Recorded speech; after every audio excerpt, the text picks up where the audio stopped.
On a bien compris que vous ne vouliez pas exonérer de cotisations. Vous considérez qu'il faut qu'il y ait des cotisations. Des cotisations sociales, c'est ce qui permet la solidarité. Et vous savez, en plus, comme ces exonérations, elles sont aujourd'hui à 1,6 fois le SMIC, c'est-à-dire tous ceux qui touchent 1,6 fois le SMIC, les patrons sont exonérés de cotisations, ça fait des trappes à bas salaire. Ce que vous voulez dire, c'est que ça encourage les patrons à maintenir leurs salariés dans des bas salaires pour ne pas avoir à payer les cotisations. Exactement. Donc, vous voyez, on maintient les gens dans des bas salaires pour éviter de payer des cotisations. C'est important, les cotisations sociales. Mais le patronat dit, oui, mais aujourd'hui, si on veut pouvoir embaucher davantage, si on veut pouvoir augmenter les salaires, il faut baisser les charges. Et là, le gouvernement a tendance à dire, pourquoi pas ? Si c'est du donnant, si vous vous engagez à renégocier régulièrement les salaires. Premièrement, moi je fais la différence entre les petites entreprises, les moyennes entreprises et les grands groupes. C'est quoi, les petites c'est les gentils, les grosses c'est les méchantes ? Les gros, c'est les très méchants. Ah ouais, c'est ça. Bah oui.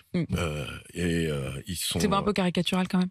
Bah écoutez, ils ont profité d'aide de nos impôts d'ailleurs. Mais quand vous êtes salarié d'un gros groupe, vous avez plus d'avantages que quand vous êtes salarié d'un petit groupe. Pour le salarié, c'est aussi un avantage, non ? Je parlerai pas d'avantages.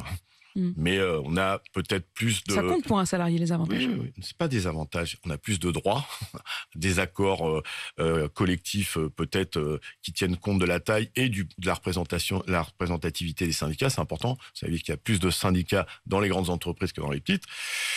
Non, mais il y a un problème avec les grandes entreprises. C'est qu'elles bénéficient de beaucoup d'aides, beaucoup plus que les petites d'ailleurs, en proportion. Et puis que l'argent va beaucoup aux actionnaires.